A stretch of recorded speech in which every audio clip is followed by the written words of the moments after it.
Hello everybody, welcome back to the Exosolaria Union. So today we're going to be talking about a very interesting UFO crash retrieval, one that David Grusch had mentioned in his testimony in the congressional hearing.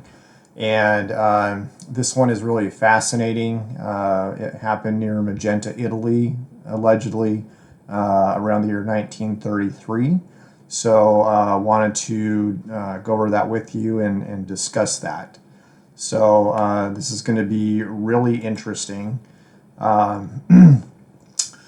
So basically, to summarize this, so David Grusch, who is a whistleblower, claims that the United States retrieved a crashed UFO craft from World War II Italian dictator Benito Mussolini.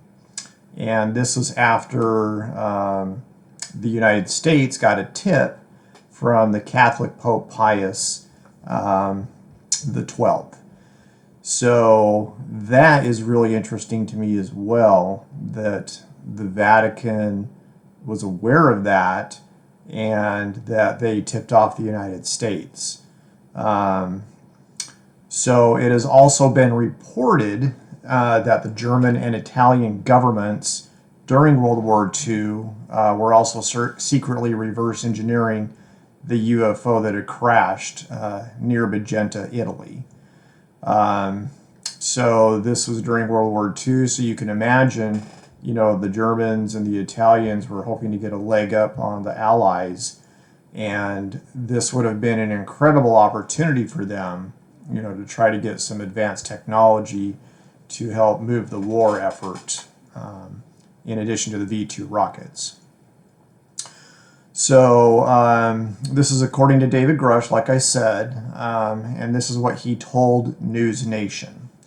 He said 1933 was the first recovery in Europe, in Magenta, Italy.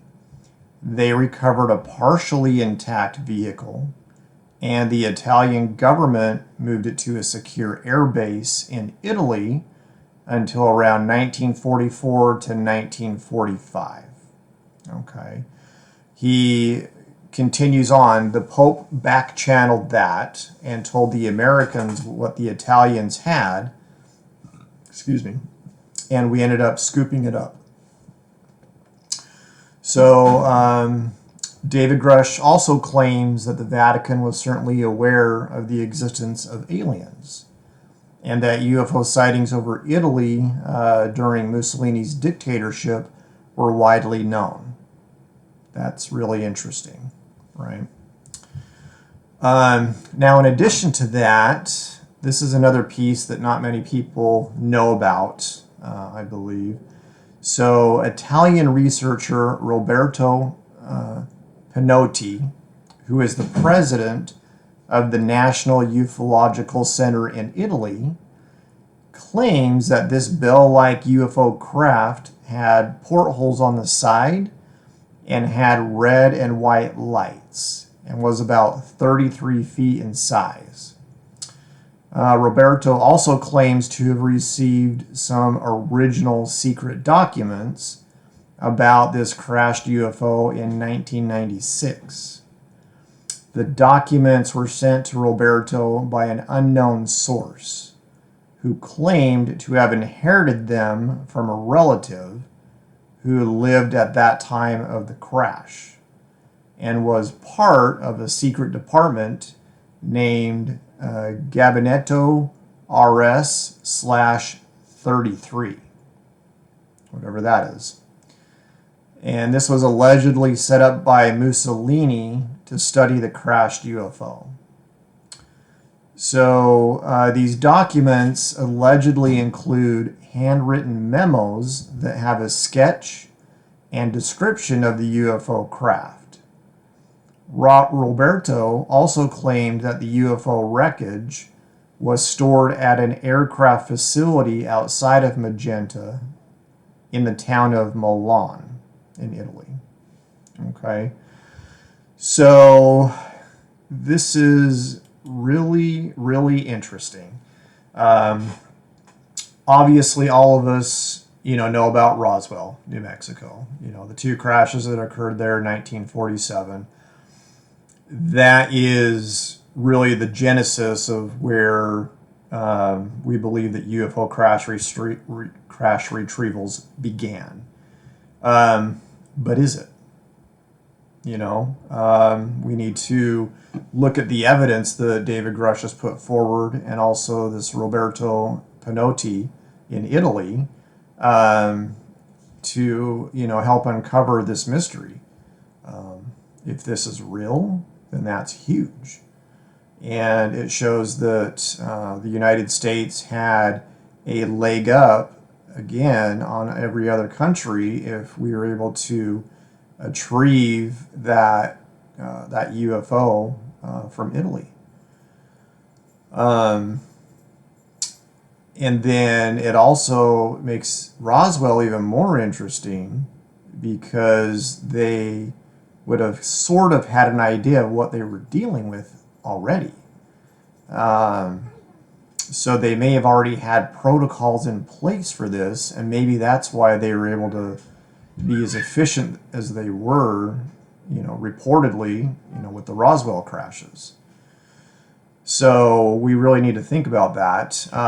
Also, why was this UFO crashing in Italy? What was it doing? Was it monitoring what was going on with the Axis powers?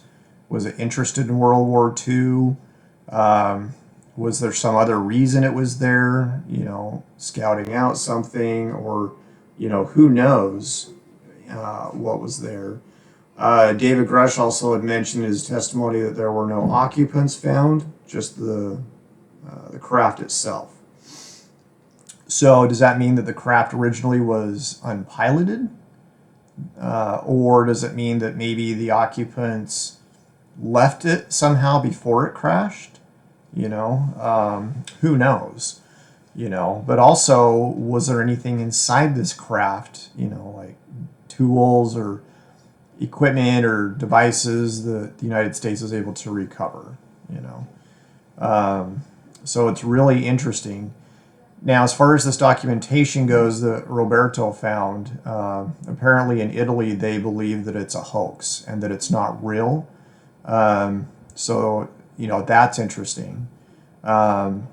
Also, it would be interesting to find out if the Vatican has any documentation on this in the Vatican archives. And, that's something that's going to be difficult to obtain, because we all know how secretive the Vatican is, and that not just anybody can get access to their documents. So, that being said, I'm going to send a request to the Vatican to see if there's any way I can get any information about this. Obviously, I don't expect a response, or I don't expect them to, give me any kind of access. I'm not deluded like that. But that being said, I want to make the effort. All we can do is make that effort to try to get this documentation as UFO researchers. Obviously, I'm just a regular citizen of the United States, so again, I'm not expecting anything, but I definitely want to try to get all the documentation that we can. So now, as far as like the type of craft, it's been mentioned that it's a bell-like craft from Roberto, or it might be a saucer-shaped vehicle. So that's interesting. So we'll need to try to get any documentation we can on that. But I want you guys to please leave your comments, and please tell me what you think about this. If you have any leads, if you know anybody in Italy that has any information on this, please comment so that we can follow up on that. If there's anybody that of any of your family members or friends that were in World War II that maybe heard about this, that were in the military, please share that with me as well. I had one of my grandpa, he was actually in World War II. I didn't hear anything about UFOs from him at all, but I definitely know that it was a traumatic experience for him. He did get a Purple Heart. He was on the front lines going towards Berlin, carrying a bazooka, and they were encountering 16 and 17-year-old German soldiers as they were going through this. So it's definitely a horrific experience for him. So, maybe due to how horrific this war was, aliens were attracted to that, and they were curious to see what was going to happen. So, but anyways, that's all the information we really have about this. I'm going to be digging more into this. But I definitely wanted to share this with you to make sure that you knew about it. This is one of the earlier UFO crash retrievals that we're aware of. But I'm sure there's others as well that will be coming to light as well. So appreciate your time, and I will see you in the next video. Please, if you're a fan of the channel, please subscribe. Please like this video. Again, comment as well. It really helps me out. And I appreciate all of your support. So thank you so much, and have a great day. And I will talk to y'all later.